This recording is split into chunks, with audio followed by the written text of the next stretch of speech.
Hello friends, जय हिंद। आज हम सीखेंगे कि कैंटीन का स्मार्ट कार्ड कैसे बनता है। कैंटीन में एक्स-सर्विसमैन आते हैं, सर्विसमैन आते हैं, डिफेंस सिविलियंस आते हैं और उनको जो है कैंटीन के स्मार्ट कार्ड अप्लाई करने का सही तरीका नहीं आता है। देखिए, कैंटीन का स्मार्ट कार्ड अप्लाई करने के लिए कुछ एक स्लाइड्स मैंने बनाई हैं जिससे कि आपको एक्सप्लेन हो जाएगा कि किसको कैंटीन कार्ड लागू है, क्यों कैंटीन कार्ड स्मार्ट कार्ड बनाने की आवश्यकता है, किस तरीके से फॉर्म भरना है और क्या-क्या गलतियाँ हो सकती हैं। आप अगर इस वीडियो को देखते हैं घर पे तो उससे फायदा ये होगा कि आपको कैंटीन के 2-3 चक्कर नहीं लगाने पड़ेंगे और एक बार में ही आपका सही काम हो जाएगा। तो देखिए, आगे चलते हैं। यहाँ देखिए कि कैंटीन का कार्ड किस किस को ऑथराइज है। पहले तो हम ये देखते हैं कि canteen smart card who all are authorise canteen smart card.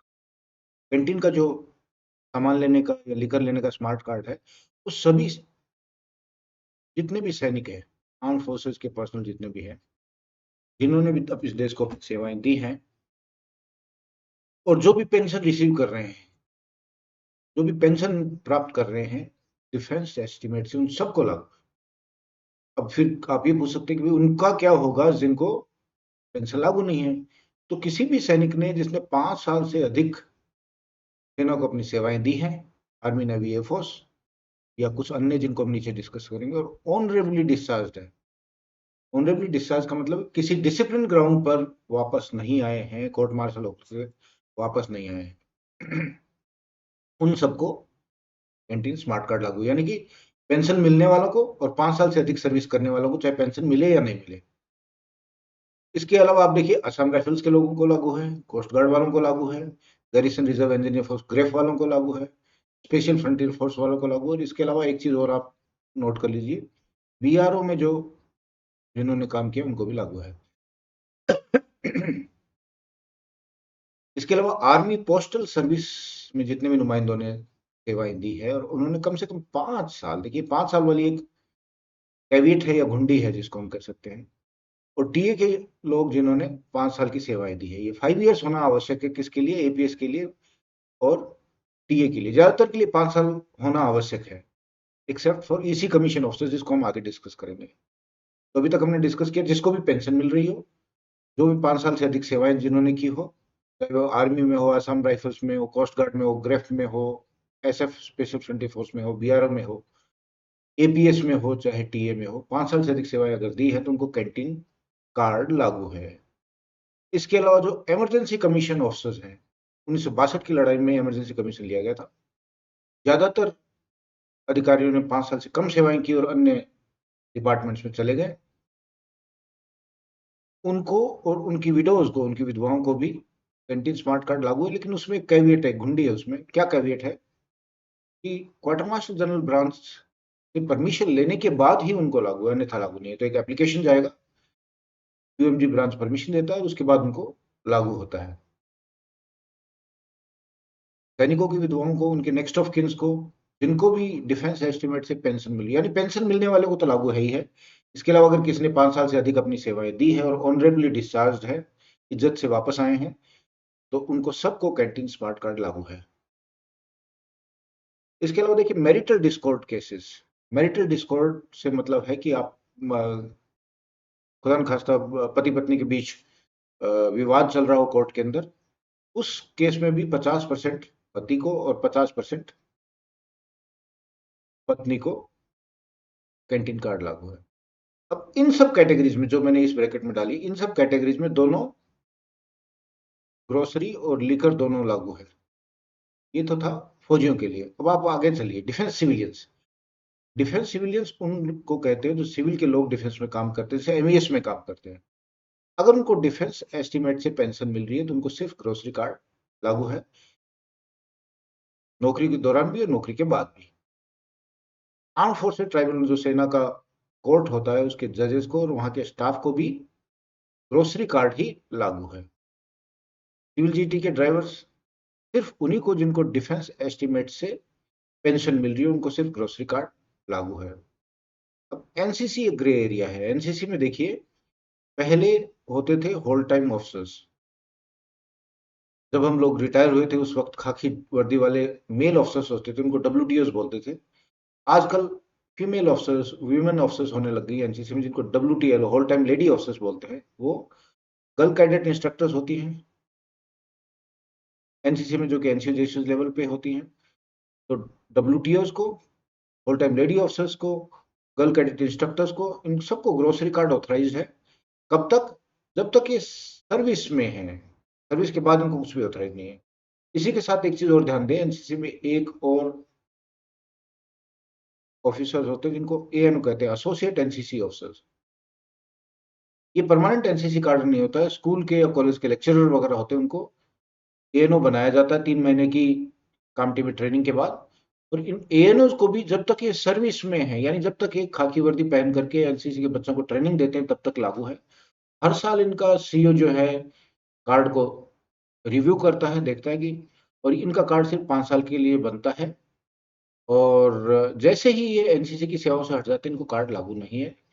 तो जितने भी डिफेंस सिविलियन है, ये यहाँ से यहाँ तक हमने सब जो भी किए, इन सबको ग्रोसरी कार्ड ही लागू है, लिकर कार्ड लागू नहीं है। अब एनसीसी कैडेट्स कैंप के दौरान उनको ब्रॉन्ज कार्ड से लिमिटेड आइटम्स डीओ को देने होते हैं, ओनली कैंपों के दौरान। तो ये तो था कि किस किस को लागू है या नहीं है। फिर भी आपको अगर शक होता है तो फिनकारा कैंटीन में आकर के पता कर सकते हैं। हम अगली स्लाइड पे चलते हैं। अब देखिए, कार्ड की रिन्यू करने की आवश्यकता क्यों पड़ी? आपका कार्ड खो गया तो आपको रिन्यू करना पड़ेगा। उसके लिए तुरंत प्रभाव से आप ई मित्र पे जाके एफआईआर लॉन्च करें, एफआईआर की कॉपी ले आए, और एक नोटराइज्ड एफिडेविट होगा जिसका मजमून आपको कैंटीन से मिल जाएगा। ये दोनों चीजें अवश्य कर ले, अगर खो गया है तो, खोने की स्थिति में है। अगर आपका कार्ड एक्सपायर हो गया तो भी आपको रिन्यू करना पड़ेगा। कार्ड का लाइफ 10 ईयर्स होता है, 10 साल तक कार्ड एक्सपायर नहीं होता। बनने के 10 साल तक बाद आप निश्चिंत रहें। लेकिन अगर आपका कार्ड पुराना हो गया, आपको बनने की तिथि पता नहीं है, तो आप अवश्य एक बार कैंटीन से चेक करा लें कि आपका कार्ड का समय और कितना रहा। नए वाले कार्ड जितने भी है ना, अब कैसे पता लगेगा वैलिडिटी कितनी है? नए वाले कार्ड जितने भी है उन सब पे तो लिखा हुआ आने लग गया, लेकिन पुराने जो कार्ड है उन पे लिखा हुआ आता नहीं है।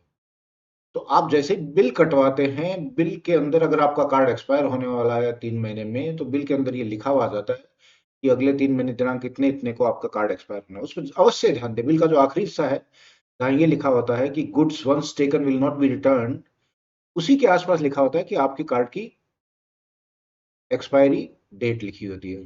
तो इस चीज का भी आप अवश्य ध्यान दें। और फिर भी आपको पता नहीं लगता है तो कैंटीन में जाकर हेल्पलाइन में कंप्यूटर में अपना कार्ड इंसर्ट करें। कैंटीन में जाते ही वो आपको बता देंगे कि भाई आपकी कार्ड की वैलिडिटी डेट क्या है। अब एक क्वेश्चन है, फ्रीक्वेंटली आस्क्ड क्वेश्चन, एक ऐसा सवाल है जो बार बार पूछा जाता है। क्या सवाल है? सवाल ये है, कुछ कस्टमर या कुछ एक्स सर्विसमैन या सर्विसमैन पूछते हैं कि क्या भाई हमारा कार्ड अगर खो गया है या एक्सपायर हो गया है, तो क्या हमें ग्रोसरी या लिकर ब्रॉन्ज कार्ड से लागू है? इसका स्पष्ट जवाब है जी नहीं। अगर आपने कार्ड खो दिया, आपकी गलती से अगर कार्ड खोया है, आपकी गलती से कार्ड डिले हुआ है, क्योंकि आपके कार्ड में 3 महीने पहले आपके बिल में लिखा था 3 महीने पहले, आपने ध्यान नहीं दिया, ओवरसाइट कर दी, या आपने कार्ड लॉस कर दिया, तो आपको, जब तक आपका नया कार्ड बन के नहीं आता है, लगभग उसमें 2 से 3 महीने लगते हैं, तब तक कुछ भी लागू नहीं है। लेकिन हाँ, अगर कैंटीन ऑर्गेनाइजेशन की गलती से है या स्मार्ट चिप लिमिटेड की गलती से है और 90 दिन तक आपका कार्ड बन के नहीं आया है, तो 90 दिन बाद आपको सामान लागू है। आगे चलते हैं। देखिए, हम फॉर्म देखते हैं कि किस तरीके से कैंटीन फॉर्म भरा जाता है। अब कैंटीन में 3 तरीके के फॉर्म हैं, करेक्शन, 3-4 तरीके के फॉर्म है। सफेद फॉर्म जो है वो सर्विंग पर्सनल के लिए है। व्हाइट फॉर्म किसके लिए? सर्विंग पर्सनल के लिए है। उसी प्रकार से हरे रंग का फॉर्म जो है वो ईएसएम के लिए। व्हाइट किसके लिए हुआ? सर्विंग के लिए। ये सर्विंग के लिए। ग्रीन किसके लिए हुआ? ग्रीन ईएसएम के लिए है। और येलो फॉर्म जो है, पीले रंग का फॉर्म, सर्विंग डिफेंस सिविलियन के लिए है। सर्विंग डिफेंस सिविलियन के लिए। और ब्लू फॉर्म जो है रिटायर्ड डिफेंस सिविलियन के लिए। ब्लू किसके लिए?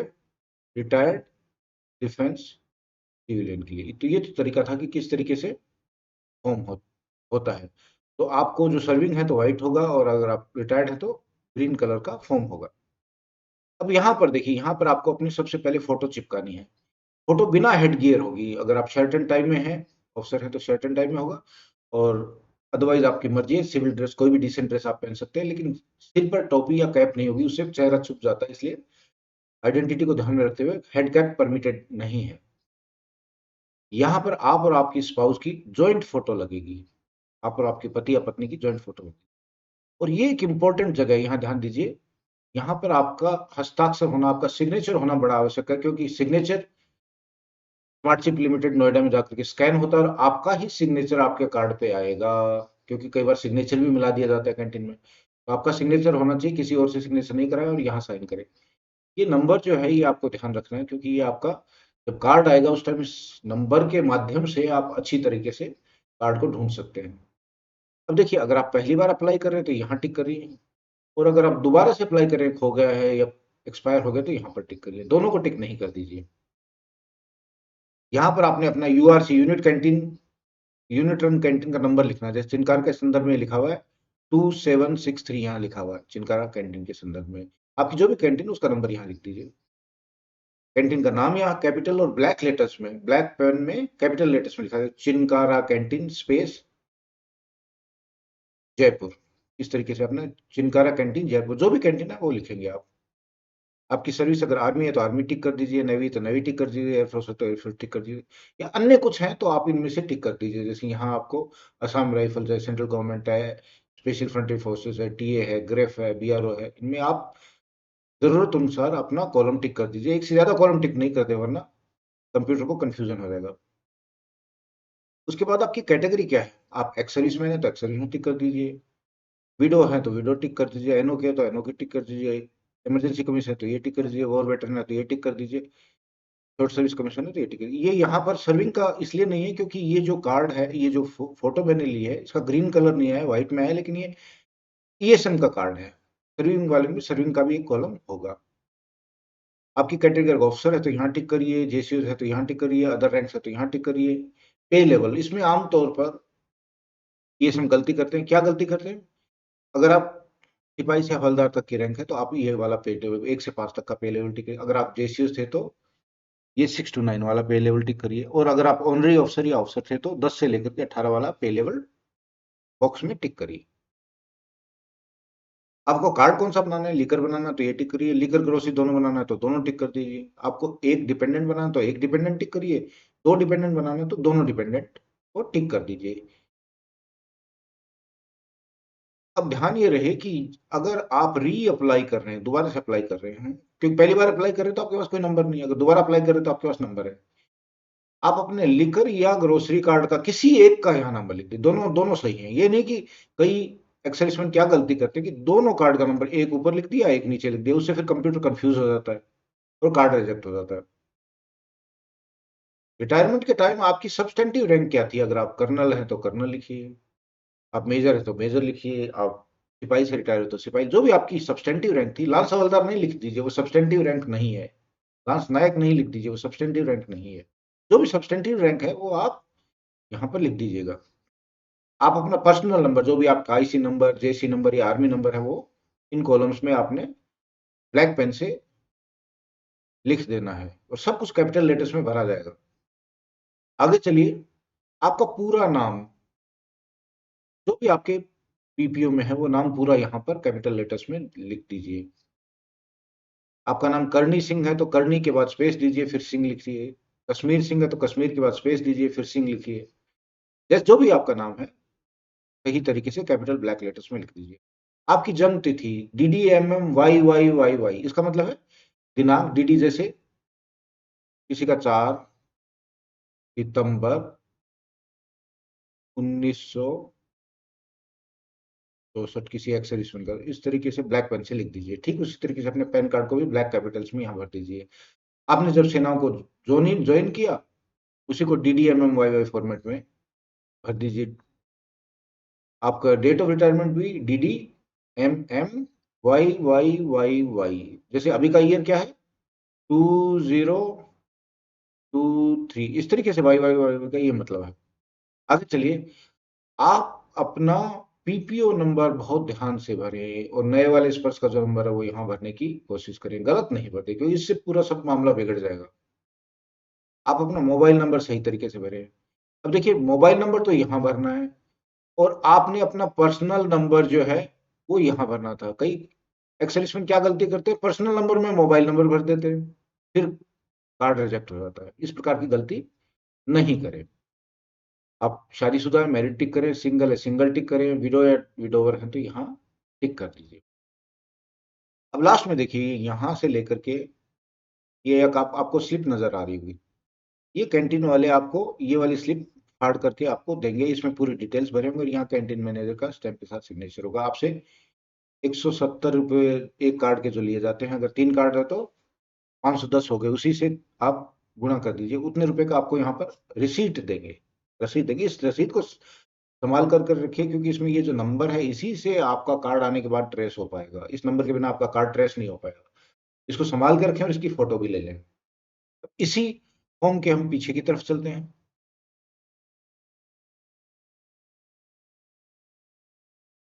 ये इस फॉर्म के पीछे का हिस्सा है।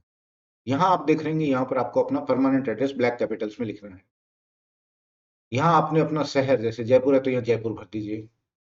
आपका राज्य अगर राजस्थान है तो राजस्थान भर दीजिए। आपका टेलीफोन नंबर यहाँ भर दीजिए।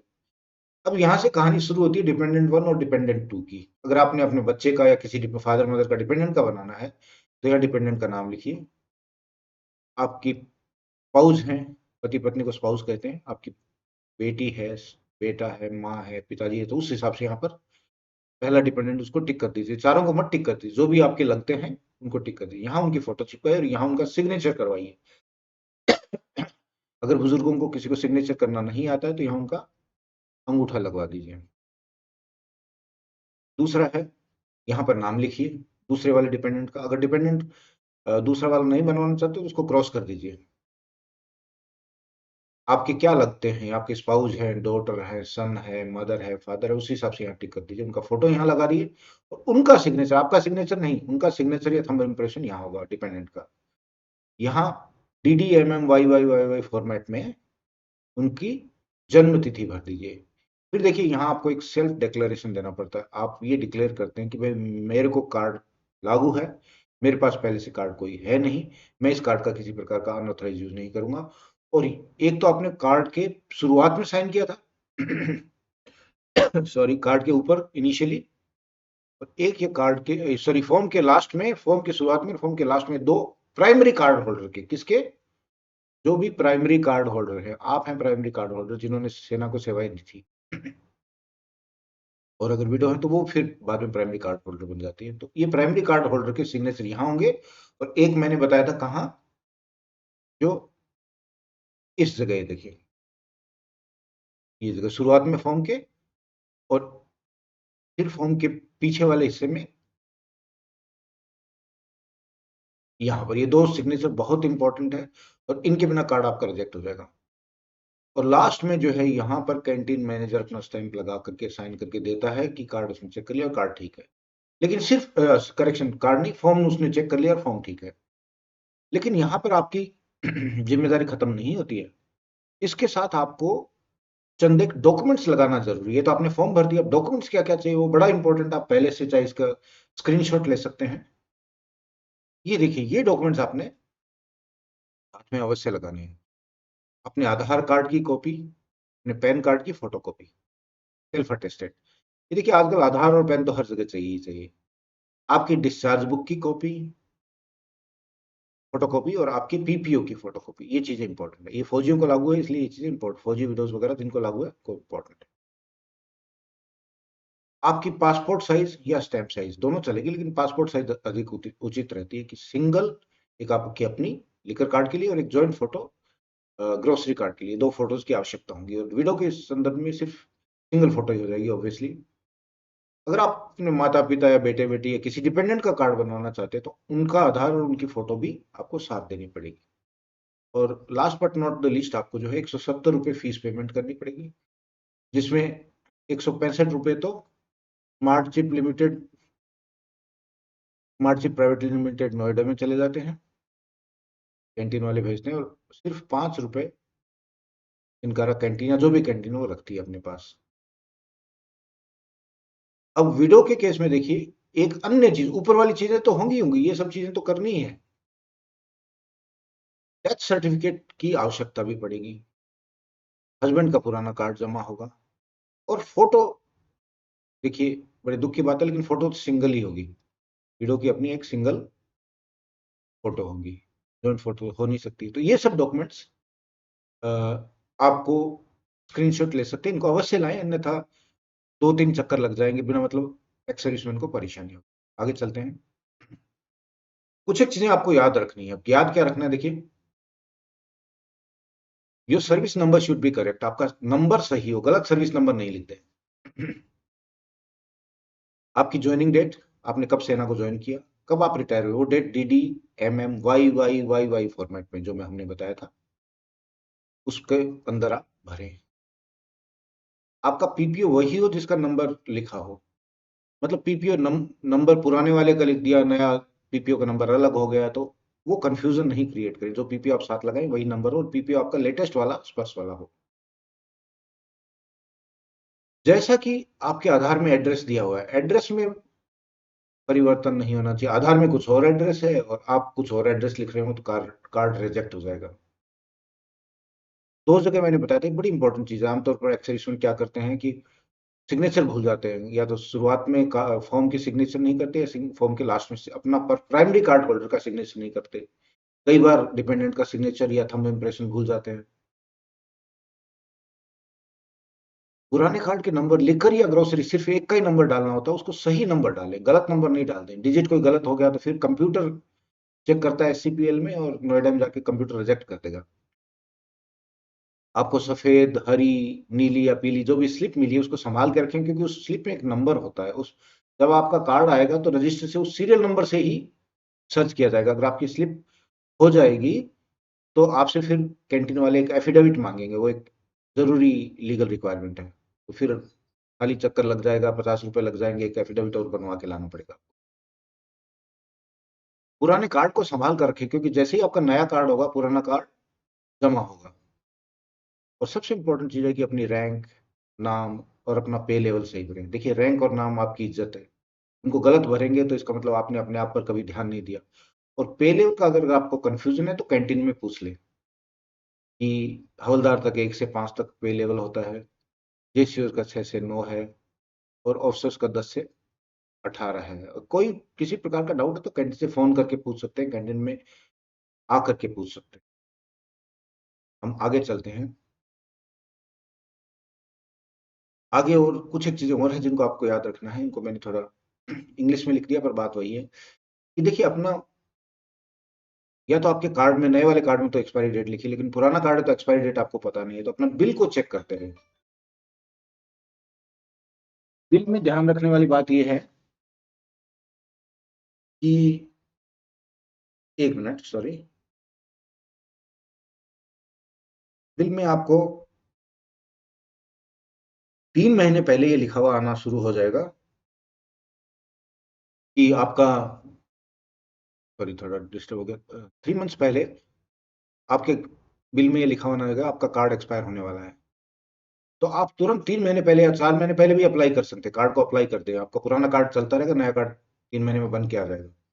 काला पेन का ही इस्तेमाल करें, कैपिटल लेटर्स का इस्तेमाल करें, रनिंग में मत लिख दें, कंप्यूटर को कंफ्यूजन हो जाएगा, कहीं स्पेलिंग गलत हो जाएंगे। आपके डिपेंडेंट 10 से 25 साल के बच्चे हो सकते हैं, 25 से ऊपर वाले नहीं हो सकते हैं, अनलेस की वो परित्यक्ता बेटी हो, विधवा बेटी हो, या हैंडीकैप्ड बच्चे हों जिनका हैंडीकैप का सर्टिफिकेट आपको चाहिए। तो इनका आप डिपेंडेंट कार्ड भी बना सकते हैं, लेकिन डिपेंडेंट कार्ड का ये ध्यान रखें कि डिपेंडेंट कार्ड के साथ आपका पैसा डिवाइड हो जाएगा। अगर आपको 11,000 रुपए का सामान लागू है फॉर एग्जाम्पल, तो बच्चों को बना लिया तो बच्चों में 25-25% डिवाइड हो जाएगा। और आपके बच्चे 25 से बड़े हो गए, पहले कार्ड था, तो उसको भी आप कैंटीन में आकर के दुरुस्त करवा लीजिए, ताकि आपका पूरा अमाउंट आपके पास 7,000, 11,000 जो भी आपके रैंक के हिसाब से, या 5,000 जो भी रैंक के हिसाब से लागू है वो वापस लागू हो जाए। वरना पुराने कार्ड में ही बैलेंस पड़ा रहेगा और आपके नए कार्ड में कम सामान आपको मिलता रहेगा। अब देखिए कैंटीन क्या करती है, आपसे फॉर्म लेती है, लगभग 10 दिन में एक बार कैंटीन जो है, जैसे फॉर्म इकट्ठे हो जाते हैं तो फिर उनको नोएडा भेजती है, तो 8-10 दिन तो कैंटीन में लग जाते हैं। उसके बाद स्मार्ट चिप प्राइवेट लिमिटेड में नोएडा में ये फॉर्म जाते हैं, तो 10 दिन बाद कैंटीन में जैसे ही फॉर्म जाएंगे, 10-15 दिन में नोएडा पहुंचेंगे, नोएडा वाले आपको एक एसएमएस करेंगे। इस एसएमएस से तो ये सिद्ध हुआ कि आपका कार्ड वहां पहुंच फॉर्म वहां पहुंच गया है। उसके बाद जब आपका कार्ड बन जाएगा, तो फिर आपको एक एसएमएस आएगा। इस एसएमएस पर आप ध्यान दें। ये एसएमएस आमतौर पर 45 दिन में आता है। कितने दिन में आता है? 45 डेज। ये जैसे ही आपके पास आएगा, आप सतर्क हो जाएं कि भाई 15 दिन में, इसका मतलब है कि 15 दिन में आपका कार्ड कैंटीन में आने वाला है। आपके पास जो सेकंड एसएमएस आता है, उसके 15 दिन बाद आप कैंटीन चले जाएं और अपना कार्ड नीली वाली स्लिप के साथ जाएं, पुराने कार्ड के साथ जाएं, क्योंकि पुराने कार्ड जमा होंगे, और जो आपकी नीली, हरी, सफेद, पीली जो भी स्लिप आपको मिली है जिसमें नंबर लिखा हो, वो लेकर के अवश्य जाए, वो जमा करवाएं और अपना नया कार्ड ले लें। अब ध्यान रहे कि कार्ड उसी को मिलता है जिसकी फोटो उस कार्ड में है। आप समझे? जो प्राइमरी कार्ड होल्डर है, कौन? सिर्फ और सिर्फ कार्ड किसको मिलता है? प्राइमरी कार्ड होल्डर्स को, जिसके नाम पर वो कार्ड बना है, उनका सिग्नेचर होगा। तो इसलिए प्राइमरी कार्ड होल्डर ही जाए, किसी दूसरे तीसरे व्यक्ति के थ्रू मंगाने की कोशिश नहीं। इसके बावजूद भी अगर आपको किसी तरह का कोई शक सवाल है, तो कैंटीन में आकर के आप स्पष्टीकरण आप पूछ सकते हैं। कैंटीन में हेल्पलाइन होती है जो हरदम आपकी मदद करने के लिए तैयार रहती है। हम लोग वहाँ बैठे हैं। आप फोन नंबर से भी पूछ सकते हैं। जय हिंद, जय भारत, धन्यवाद।